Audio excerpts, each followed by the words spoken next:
Hello and welcome to another of our dental business transaction podcasts. And in today's podcast, I welcome Mark Topley, business coach extraordinaire. Mark is the second CEO of Bridge2Aid between 2011 and 2017. And in today's podcast, we're going to be talking about purpose-driven business, the Great Boss Academy, which is led by Mark, and also CSR, which for the uninitiated means corporate sustainability and responsibility. Good morning, Mark. Welcome. Good morning. Nice to be here. Thanks for having me on, Lily. A pleasure. So first question, let's get it out of the way. What's your background and what sort of led you to this chosen career path, Mark? Oh, gosh. Well, depending on who you talk to, I've either got a varied or a checkered past. I trained as a teacher originally back in the early 90s, which for some people was before they were born. I understand that. So I started out teaching and absolutely loved it and had a great time teaching in quite a difficult housing estate just outside of Portsmouth on the south coast. But during that time, kind of got itchy feet a lot of the time. I wanted to travel, I wanted to go overseas. I was involved in sort of community projects and stuff in Northeast Africa, Ethiopia in particular. And after 3.5-4 years of teaching, kind of stepped into community project management, and that then led me into charity startups. I worked in the music industry for a while. Sort of touring and looking after bands, and then from that I was about to start a national production of a new musical which was going to go, and then suddenly at the last minute the backers pulled the plug, and so I took a month off. Thankfully my wife was working, and during that time came across a little charity called Dent-Aid, which a friend of mine introduced me to, did some work for them, kind of started to get an understanding of what oral health was all about in developing countries, and particularly how little provision there was of the absolute basics. So by basics, I mean, if you've got an infected tooth and it needs to come out, what do you do? Because there are no dentists in the rural areas, and the medics that are there aren't trained to take teeth out. And that kind of took me and my wife on a bit of a journey. We had friends who had started a charity called Bridge2Aid back in 2002. And so we spent some time with them out in Tanzania, really got the bug for what they were doing. And we were kind of hooked into, okay, this is something we believe in. These are people that we love. We want to work with them. We want to help them to make this vision a reality. My wife has always been sort of, poking me in the back to, we need to go and live overseas. I want to do something overseas. She's a nurse by background, so she fit in very, very well. And that took us to, we started living in East Africa back into 2005, came back in 2015. And during that time, we kind of started the dental volunteer program, as it was called then, which is all about training local healthcare workers in emergency dentistry. And that involved bringing a lot of dentists from the UK, nurses from the UK, to do the training one-to-one in the rural areas, which was great and groundbreaking model for the time, internationally recognised now. And that was something to be very proud of. And during that time, I kind of got the CSR bug, which was all about working with a lot of great companies on how they did CSR very well. Everything from single-handed dental practices all the way up to companies like GSK. So that's the kind of background, and it's been a journey, and certainly one that I didn't design. No, it certainly was, and it's fascinating to hear that you lived in Africa for about 10 years. So that shows a real commitment to the whole thing, because some people can do this, they'll have a holiday, they're inspired, they'll come back and do some fundraising, and then, life goes on. But this was a real commitment. So it's interesting talking about CSR, because obviously I was looking at your website, and, there is a general awareness now. BlackRock's chief executive, Larry Fink, as you've got on your website, says that he wrote to businesses at the start of 2021 to warn them that no issue ranks higher than climate change. It's a huge thing now. Investors are looking to de-risk portfolios. Tell us about CSR. Why is it becoming so important? Well, Fink is a good guy, I think, genuinely. And I think BlackRock is trying to do the right thing. But make no mistake, it's a smart choice for investors. If you want to de-risk your portfolio, then one of the biggest risks at the moment is climate change, and also the loss of the social license to operate by being irresponsible in a community. And we've seen that time and time again with different companies across the world. I think there's been a gradual, over the last 20 years or so, there's been a gradual shift in consumer and particularly employee expectation about what they want from a business. The days of turning up and doing a job, collecting a paycheck and going home and that being enough have kind of gone, because people are looking for something different at work now, and they're very much more transient. Careers can change several times during somebody's lifetime, and what people are looking for is a way to say, well, when I go to work, I work for good people, and I work for people that care about the sort of things that I care about. So we've seen that kind of shift. The consumer shift has been big as well. And even before the pandemic, it was 9 out of 10 people saying, look, we expect businesses to do good as a normal part of what they do. We don't want to do business with people that are irresponsible or unethical, who don't pay their taxes. So those things were in place. And then the pandemic came along. And I think 2020 was the groundbreaking year, because suddenly all of these different sort of subcultures of Extinction Rebellion and sustainability, the need for sustainability, things around racist and sexual discrimination with Me Too, with Black Lives Matters, and then the pandemic all into the mix. Suddenly all these subcultures became mainstream, and now they're mainstream. And so every company that I speak to, and certainly a lot that I come across in the media, they're all asking the questions. We're the most obese and depressed generation there's ever been. The planet is dying at a rate of knots if we don't do something about it. And so every business is asking the question. Now, Mary Portas, the retailer, says there are two types of companies, the giver and the don't give up.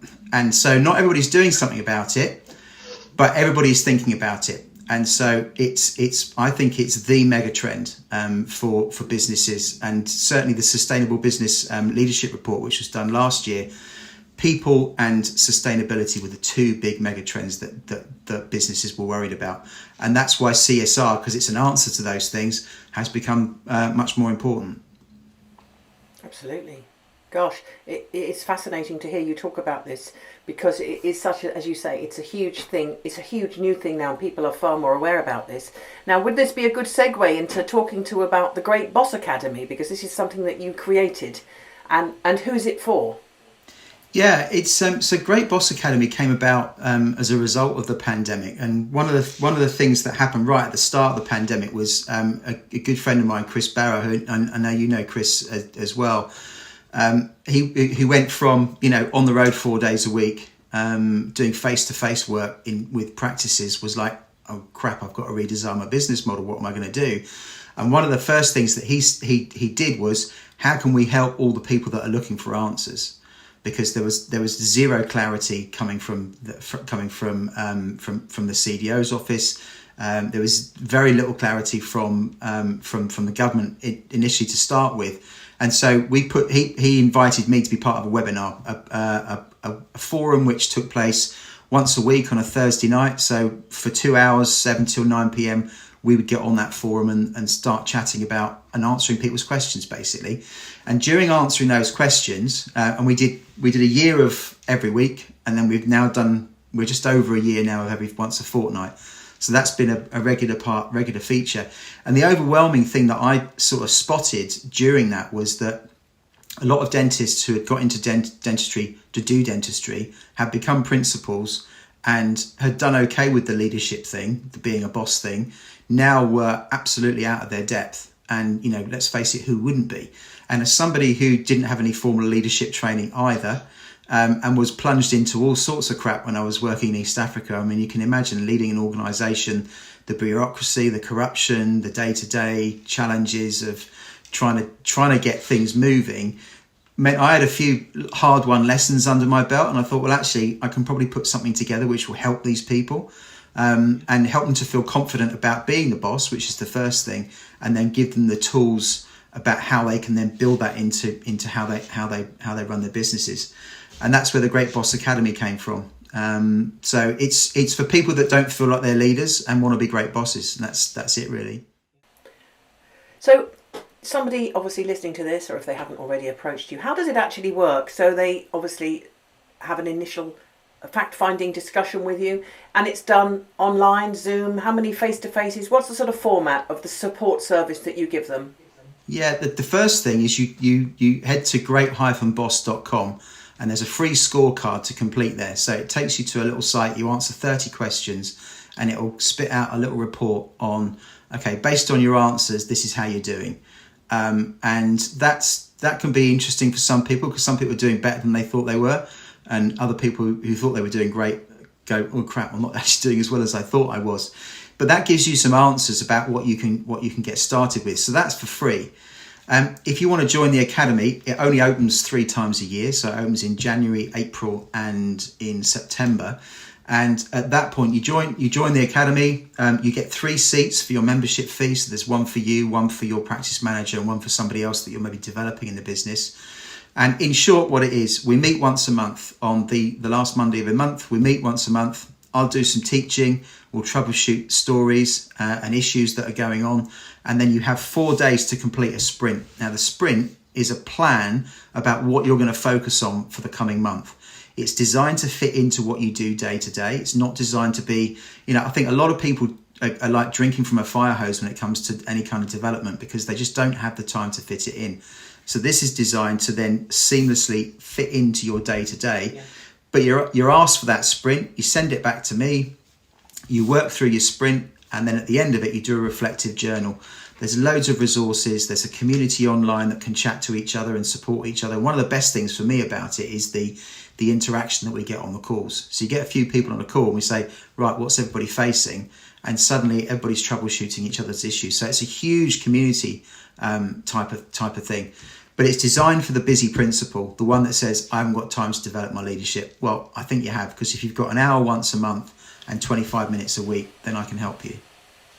Absolutely right. Because I think it frightens a lot of people, the thought of doing this business coaching. It's a bit like saying, in the old days, showing our age here now, but, enrolling for an evening class, and you think, oh, for goodness sake, I'm tired. And at the end of the day, they just put it off. People are always looking for, myself included, the easy road if possible, and avoiding knuckling down. But as you say, if you can fit this into a working day around a working principle, that is good. And I think also talking to people on such a forum not only can sometimes make you feel better about yourself, because you might think, gosh, I thought I was having a tough time, nothing like this person, or you can learn from other people and avoid it in future, or find someone that's shared the same kind of stresses and challenges that you do. So you cannot undervalue the benefits of talking in a group to other people, like-minded Absolutely. people, and it's all about being open and honest with them, isn't it, really? And then just not feeling you're on your own. Because as you say, becoming a principal is a huge mountain to climb for someone who has no business experience or acumen. And even those that do need to learn. Throughout lockdown, we took on, over years of intense business coaching. So when we came through it all, we were actually feeling so much better and supported and in a better place with the business. It would have been very easy to do nothing. And I joke about it, jump around to Joe Wicks and master baking banana bread, but none of that for us, We worked really hard to make sure that we understood the business we were in. It's that old adage, isn't it? It's working on your business and not working in it, and finding that time. And when you meet, do you meet in person at venues, or is it all still done online at the moment? So it's all online, and it will probably remain online because it has to fit in. It has to fit in with what you're doing. It needs to be something which serves you. It's not another burden that you have to think about. But a little bit like, sharpening the saw, that little bit of time away working on things means that you'll be more effective. So, I always say to people that, look, if you can find time to do this, or you're going to have to make time to keep solving the problems that you've got in your business, because you keep making the same mistakes over and over. So a little bit of time, and it really helps with making you more effective. Very good. I like those words. Do you you're not afraid, obviously, to have the hard word with someone. If you can see somebody that's just not doing it, not listening, but then coming to you, bleating about the same problems, you must have some difficult conversations sometimes with people. Yeah, I think the thing is, you don't change anybody by making them wrong. But what you can do is you can have a positive coaching conversation with somebody. I think it's much better to encourage people in a direction and give them the belief that maybe they don't have, and asking the question of what is it that's causing you to not be able to get to this? Are you worried about getting it wrong? Do you not think you've got enough time? If you're a perfectionist and a procrastinator like me, you're going to avoid doing it because unless it can be perfect, then I'm not going to do it. So it's finding out what the real issue is, and then coaching people to accept responsibility. But change only happens when people are involved in the process, not when they're shamed into feeling guilty for what they may or may not have done. As true as that may be. I agree with you. It's about giving someone confidence. And it's that going back to that honesty and openness. It's getting someone to say, just tell me what is the roadblock here. Because it can be fear of change. It can also be fear of challenging their colleagues at work and making something different. They don't want to be perceived as being the bad guy, but they need to make changes. And it's that fear of rocking the boat. So as you say, if you can give them confidence and give them the tools to know how to tackle difficult situations and to sort of, break some bad habits perhaps in the work environment or the way they're working themselves, it's good. You're absolutely right. And I think the first thing that I try and instill in people is that you are the leader. You have a leadership identity and you've got to embrace it, because if you don't, then nobody else is going to lead. And then you end up with you're herding cats because nobody's really knows where we're supposed to be going or what we're supposed to be doing. So you've got to embrace that and have the confidence to do it. And I think that's the first step for anybody that wants to be a great boss is, well, you are a boss. So what are you going to do about it? Yeah, just be a great one, not a mediocre one. Absolutely. Mark, why did you call your company Purpose Driven Business? It was a great name. Yeah. I think everywhere we look nowadays, there are companies that have lost their purpose, and I'm dealing with somebody at the moment. It's actually a friend who's going through a very difficult time with the company that provides her office space, and this company previously was, it was a family business. It gave money to charity in the community. It basically helps small businesses to get started. The sort of companies that we're talking about. They're everywhere. And they've been bought out by a big corporate. And what happened with this is now that their rent has been hiked 29% in under a year. They're introducing a £50 a month parking charge for plus VAT for every person that works on site, and making it very, very difficult. Now that for me is a company that's lost their sense of purpose, because their purpose is we're here to help small businesses grow. And when that becomes secondary to what they're the actions that they're taking, then they've lost their purpose, and they're going to fail. Eventually it's going to fail. And I think being in touch with that sense of purpose at the core of your business is something which is incredibly powerful. Because everybody understands we come to work, in the case of dentistry, we're about fixing teeth. We do dentistry. But if you can connect people to the purpose beyond that. So I've just done some work for a client this week, and their purpose is about helping their patients to feel heard.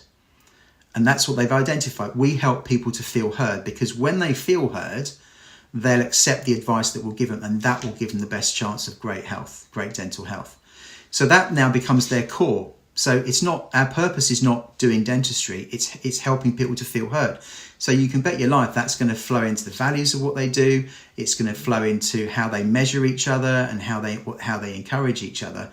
And for me, speaking, personally, my purpose has always been about helping businesses to make things better, whether that's the people that work for them, the communities that they're part of, or the environment. And so the whole purpose thing for me, it can be an incredibly powerful driver, but you've got to recognise that it's there. Because the purpose of a business is not to make profit. As Simon Sinek says, that's a result. The purpose is much deeper than that. What are your plans for the rest of this year and moving forward? Do you have anything else up your sleeve? So the Great Boss Academy launches again very shortly. So we'll be working on that and growing the next cohort, helping them through things. I'm currently working with a number of large corporates and then sort of larger dental companies on their whole ESG strategy. So that's really exciting. And ESG is basically the investors speak for CSR. It's the same stuff, but in a slightly different environment. So that's really exciting. I'm really looking forward to that. Got a few speaking engagements in, but I'm really enjoying the option to do a lot of stuff online, but step out into the world and see people face to face when it's the right time to do it. So I mean, things will grow, continue to grow, new clients, new things coming on board. And just doing as much as I can of what I love to do, which is to help people to run businesses which make the world a better place. Well done. And it sounds like it's good timing for people who are thinking of talking to you about the Great Boss Academy. What's the rollout like on that? So if someone is interested, do you have sort of people come in midterm, so to speak? How does it work? So what happens with every time a cohort comes in, we do a sort of induction. So there'll be a separate session for new people that join in April. We'll get you up to speed, and then you'll flow into the rhythm of the academy. So you'll have a call mid-month, which will be mid-May. That will answer all your questions, get you set up with your development plan, and then you'll be introduced into the main group. And then the next time we meet together, you're part of things. So that helps you to get up to speed without wandering around a call going, what are they talking about? Because there's nothing like being the new person and not knowing what all the acronyms mean, isn't it? Yeah, sitting at the back of the room, keep your head down. No, that sounds great. What do you do to unwind? Hobbies? Because obviously you're a very busy man. You've got a lot of things going on there. What's your leisure time like? Well, I've got lots of it because I've deliberately done that. I think 5 years ago when I started this, I'd had a burnout. I'd worked too hard. I'd done too much. I'd not made enough time for fun. So I have a rule. Golden rule for me is guilt-free fun every day. Oh, I will do something. That, Mark. I will do something. It could be as simple as going and buying a lunch that I don't normally have, or sitting down with a book. It could be as much as taking the whole morning off to take the dog on a walk. So we're currently doing a couple of national trails in our area. So we just bite off a chunk and take a morning and go off and do that. Because, I think one of the things that I've realised, and this comes from a book called Win at Work, Succeed at Life by Michael Hyatt and his daughter Megan, is that we often see work as one side of the picture and then life is the other side. But actually, if you see it as a clock face, work is one part of the clock face. There are loads of other points on the clock face that we can and should be paying attention to, whether that's family, our own well-being, our own physical fitness, our own mental health, having fun. All those things need to be part of life and what I've found is that if you focus that way, then you get as much done as you would do if you were just focusing on the business the whole time. Because that law of diminishing returns, you can only work in the business for so long and have the same level of productivity. After a while, it starts to tail off. So I prefer to work hard and focused and then have a lot of leisure time. You speak very wisely, and I love that. Guilt-free fun every day. What we'll do at the end of our discussion on the video, we will list the name of the book that you mentioned, because it sounds like it's a very good read for somebody. Excellent. Mark, it's been an absolute pleasure talking to you. I wish you all the very best for the coming year, and I look forward to meeting you in person. And it will be great to catch up again sometime soon. Thank you again for your time. It's been very insightful. And how can people get hold of you to hear more about this? What's the best point of contact?